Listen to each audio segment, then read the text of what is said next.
Bismillah ar-Rahman ar-Rahim. President Freiberger, Dr. Siraguddin.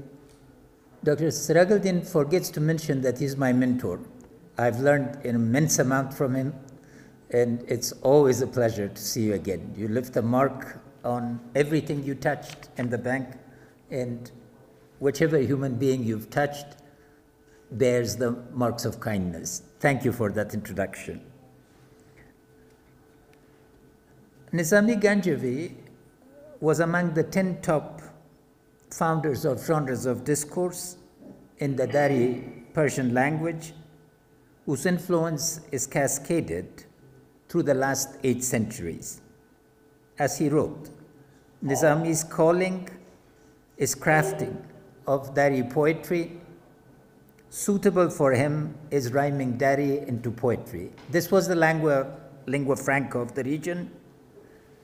And among others, he influenced Italian opera in the 18th century, so his impact is wide.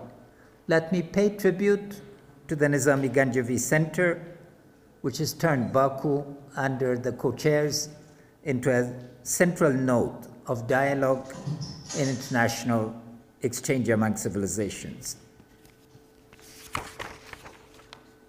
I think Ismail, as usual, has had a knack for choosing the right date. When he chose the 15th, I didn't know I will be speaking to a drama that would fit Nizami Gنجوي's description of his very rich dramas.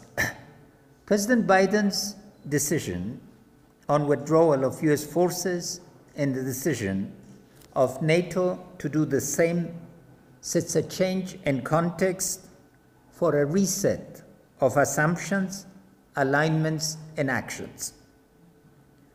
I've had constructive conversation with President Biden and Secretary General of NATO Stoltenberg last night in a very productive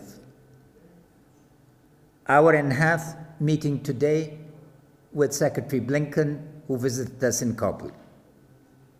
I respect President Biden's decision and have spent the last 24 hours to help frame the next chapter of our relationship with the United States, NATO, non-NATO allies, including Azerbaijan, that has had close to 1,000 troops in Afghanistan, and also our developmental partners. The fundamental issue for us is when context changes, we change accordingly. So I'm not going to discuss the past. I'm going to focus on the present and future. If you had questions on the past, we could return to those. What are some of the implications of the decision that President Biden has made? It's a game-changing decision, as it forces all actors and stakeholders in the region, in Eurasia, in the Islamic world, and globally to rethink their assumptions. The first consequence is that it removes the major element of turbulence and uncertainty that has prevailed in the last 2 years. Will the US withdraw or will it stay? The amount of time that this decision took was truly a source of turbulence, because everybody was operating with a different set of assumptions, and that was not productive. Now that ambiguity is removed, we have clarity. 2, it puts an end to the narrative of US-NATO as part of a larger regional competition, and Afghanistan as a site of that competition with other big powers. Also, I hope that it puts an end to conspiracy theories, because there's been no shortage of those as to why the United States is here, what's the scale, what's the presence, what's the future. There is positively the possibility of a new narrative. For us, it's a narrative of responsibility, sacrifice, partnership, in nation building, peace building, market building, in regional connectivity, in security. The region will have to now rethink fundamentally its parameters of security and its partnership with Afghanistan. On the other side, there is the possibility, as President Freiberger mentioned in her introduction, of narratives of jihadists, conquest, and in the triumph of transnational terrorist networks and transnational criminal networks. We are going to be competing on two narratives, and I hope that one set that we advocate with. The other implication is that the UN is going to be given a renewed importance in its functions of peacemaking in regional consensus building. It has been understood that the UN is precisely made for this function because there's been no substitute to be able to bring all the key stakeholders and hopefully serve as a catalyst for consensus. The risks of containing transnational terrorist networks for 20 years were borne first exclusively by the United States and NATO, and then particularly in the last 6 years by the government of Afghanistan and our international allies. Over 94% of the operations conducted in the last 2 years against these forces has been done by the Afghan government. The role of international forces after I became president at the end of 2014 has been reduced. So the footprint, and as you recall, I hope their casualties last year were 0. The Eurasian region, the most dynamic region of the world, economically, in the center of the likely center of economic gravity for the 21st century, will have to re-examine its dimensions of security. As to how, the fundamental question to them is what are the advantages of a stable, democratic, sovereign, neutral, and connected Afghanistan, the end state that we have advocated and the international partners have endured, or, God forbid, in Afghanistan in chaos and a center of threats to others. The most significant part of the decision of President Biden is that the Islamic Republic of Afghanistan and the Afghan people have to confront and overcome the legacies left by the last 20 years of violence and the last 42 years. We have been a scene of conflict, first generated by the Soviet invasion of Afghanistan, and then, of course, by the attack on the towers on 9/11. It's 42 years, and this legacy now needs to be confronted and overcome by us with association with our regional and global partners. We see the potential for a new chapter in our partnership. Secretary Blinken today has confirmed that the Strategic Partnership Agreement, the Bilateral Security Agreement, and the Status of Forces Agreement remain intact. Support for our heroic defense and security forces, as well as economic assistance and humanitarian assistance, will continue. We are going to reconfigure the mechanisms. It's a moment of choice for Taliban. Will they opt for a peace that is on the table, or will they opt for conquest? I see my old friend and partner Shaukat Aziz, and thank you, Shaukat, for being here. It's also, Mr. Prime Minister, a moment of choice for our neighbor, Pakistan. It's For Pakistan, it's a decision of destiny. Will it opt for regional cooperation, international partnership, in regional prosperity through joint efforts, or will it give way to the forces that have hitherto supported and sustained the Taliban in the wave of extremism for which Pakistan, next to Afghanistan, has probably paid the highest price? So it is a moment of decision. We will need to watch. Turning back to the second part, security.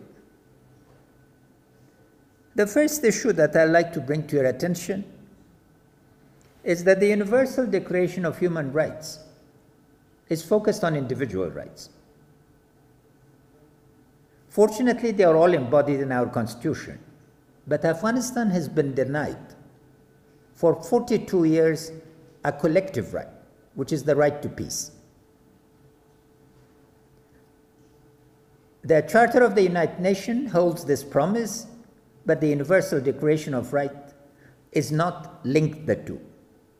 In our view, the right to peace is the foundational right that ensures then the delivery of individual rights, particularly of women, youth, the disadvantaged sectors, the majorities, the poor. 90% of our people live below $2 a day. That is the right, that the social rights, sets of rights in the Universal Declaration, that needs to.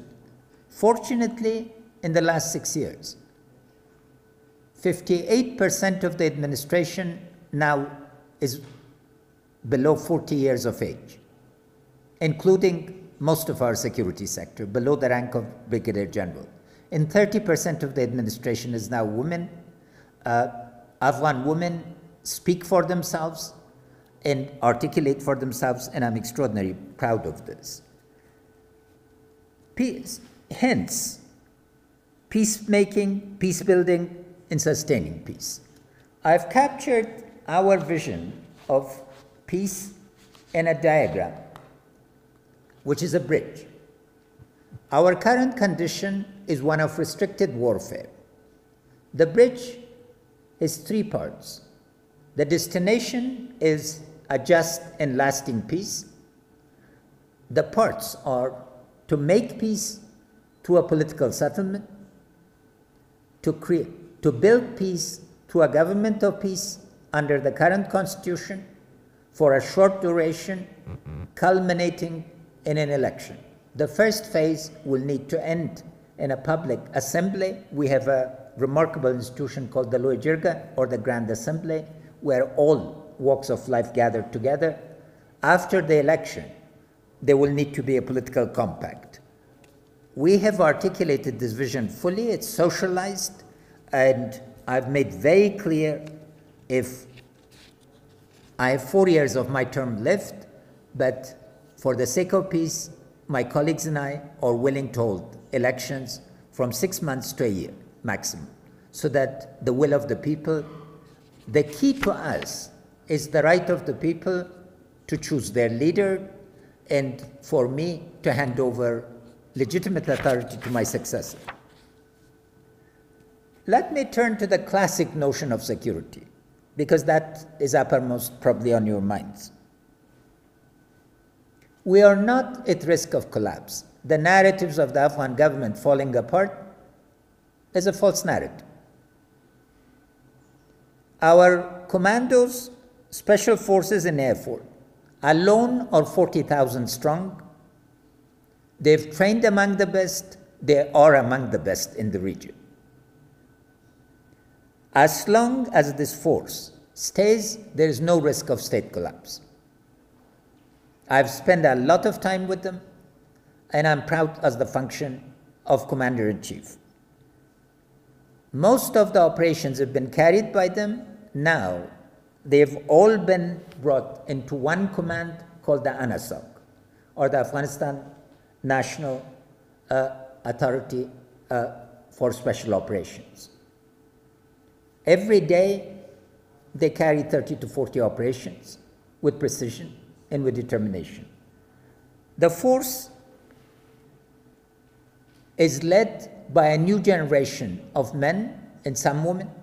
Women are beginning to make a major mark in the police and slowly in the army, including we have pilots and other parts where the women are participating. The key issue is not the cohesion or the loyalty of the force.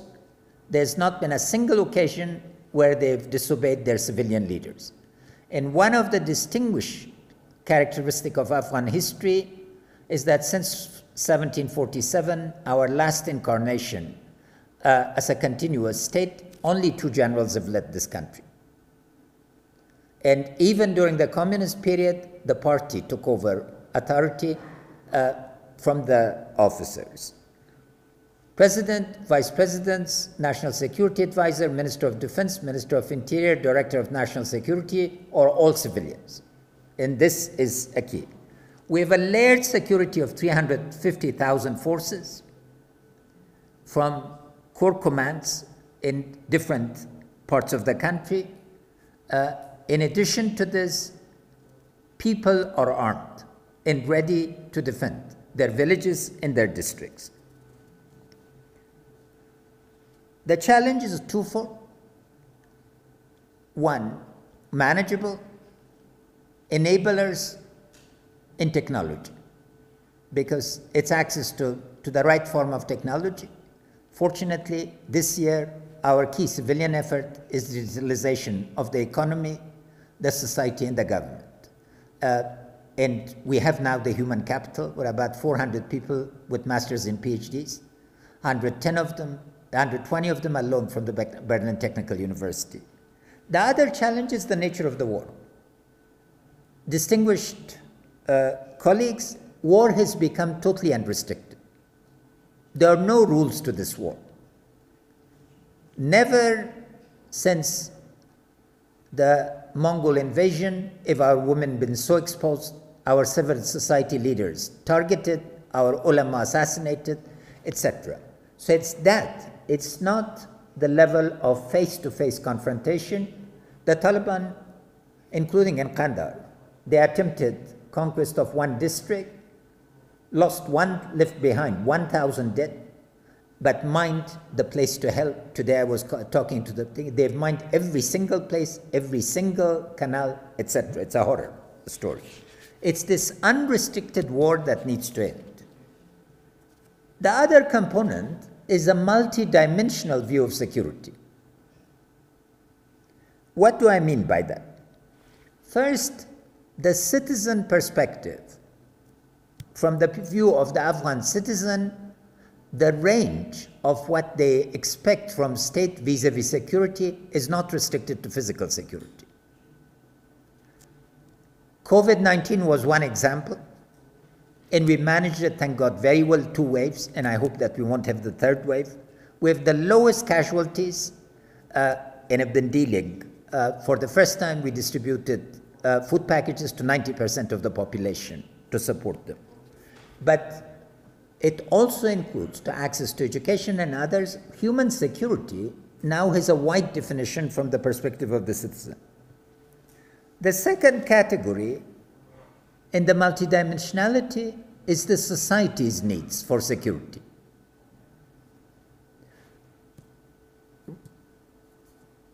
Being relatively good is not enough for them. So the right to movement is fundamental. And the right to movement is challenged because of the attacks on taxis, on buses, on tankers, and others. There's a systematic series of attacks by the Taliban that cannot be preempted because they're random. But society, and then within the society, each category, and we have at least 28 social categories in our country, has specific articulation of needs. Here, the major issue for the region, and particularly for Europe, is exit. Afghan society is networked. We have a diaspora over 1 million people. 1 million people in Afghanistan can easily pack and move. They have voice, the voice if it's not responded in the classic Hirschman. So the possibility of immigration from this poses a regional dimension of security. The other dimension of security is the needs of the market. Market is an ecosystem. The market cannot be summed up into the private sector. I've articulated this in a 10-dimensional frame to see the key components of the market. In the needs of the market, our society completely depends on supply chains and value chains managed by the private sector. The state is an asset, but they provide food security. Every district in Afghanistan, nearly 400 districts, is supplied by the market. And COVID again showed how effective this was and level of. The third thing is security from the perspective of networks. We have virtuous networks, civil society networks, the networks of ulama, the networks of women. Afghanistan is forming social capital as there is no tomorrow. There's just been a flourishing of social network. And these networks are regional. Every day, 100,000 people probably cross to Pakistan, 50 or 30,000 people cross to Iran, and there's a flow. We are a hub, a regional hub of flows that has existed for hundreds. The other part is the malign networks, because they are the most sophisticated. The drug network is probably one of the most sophisticated networks in terms of global integration, credit, and others. Related to this is because we are embarking. If Afghanistan is to deliver its potential, it needs mega projects of connectivity. The Turkmenistan, Afghanistan, Pakistan, India pipeline is one example. The railway from Uzbekistan and Tajikistan to Afghanistan to Pakistan as another. Kasa 1000, the power transmission from Kyrgyzstan, Tajikistan, Uzbekistan, Turkmenistan will join this to Pakistan is another, and these are just the beginning. Mega projects require a different focus because just political guarantees are not enough. And then there's the major dimension, relationship between states in terms of assumptions of security. Afghanistan was seen till 6 years ago by Central Asia to be a source of poison. Today it's seen as a source of benefit, and Afghanistan is considered the 6th Central Asian member country. Regional perspective, again, plays to this, and here is the risk. One of the categories of risk that will need to be re-examined fresh is what would be the risk of transnational terrorist networks and transnational criminal networks, particularly to Eurasia, and heroin from Afghanistan has now made it to Canada. It's past Australia and others. It's only the Mexican cartel that's preventing it from getting to the United States.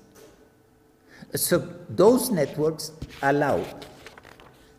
Let me come back to the advantages so we have time for questions. What are some of our key assets just in terms of location? Afghanistan is the shortest route between Central Asia, West Asia, and South Asia. Historically, Toynbee, the great British historian, coined the term called the roundabout, in contrast to a cul-de-sac. A roundabout is a place where ideas, people, and goods flow. For 2,500 years, if not 5,000 years, ideas, people, and goods have flown through us. We are also known as the Gate of South Asia or Gate of India, a crossroad, a land bridge. This spatial location turned into isolation only at the end of 19th century, giving rise to a buffer state. Today, for the next 300 years, our location is absolutely critical because the first industrial revolution, railways. The second industrial revolution, electricity and steam engine. The third, computers, and the fourth, digitalization, all. Two, we are the upper riparian for most of our neighbors. We provide the water. And now we are harnessing our water. In the next 3 years, Afghanistan has the potential of putting 1.3 million hectares of new land under cultivation and increasing this. It could again become a bloodbath.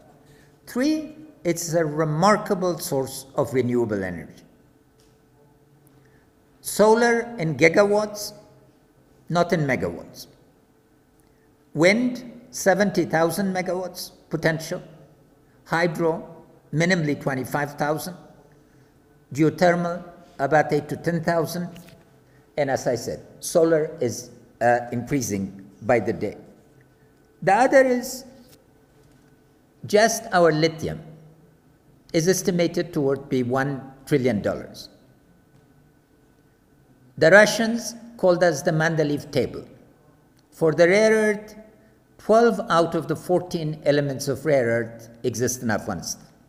And it's some of the richest unexplored iron mines, copper mines, and others in the world. We're fortunate that we have signed a memorandum of understanding with Fortescue, one of the leading producers of energy in green industry. We are in the process of finalizing the studies. If the studies pan out, there will be 20,000 megawatts of power from hydro, resulting in some of the greenest industry on earth. It could give us a type of jump that Singapore acquired from its banking location and others. Let me conclude. Afghanistan can be a stable Afghanistan, could be source of immense benefit, particularly to Pakistan, where the rate of growth could be enhanced by as much as 2%, to Central Asia, to Iran, and others. Here, President Biden's decision is a moment that allows for thinking through. The good news is that almost all regional countries now believe that the future lies in regional cooperation and the cooperative advantage. The other side is the risk of intense war, which could have unforetold consequences. Our focus on reaching a political agreement and on making use of this moment is to avoid those scenarios. But God forbid, should those come, we are ready to fight to death, because it would not be a question of choice, but a question of commitment, and for me, the embodiment of constitutional duty. Thank you very much again for this opportunity.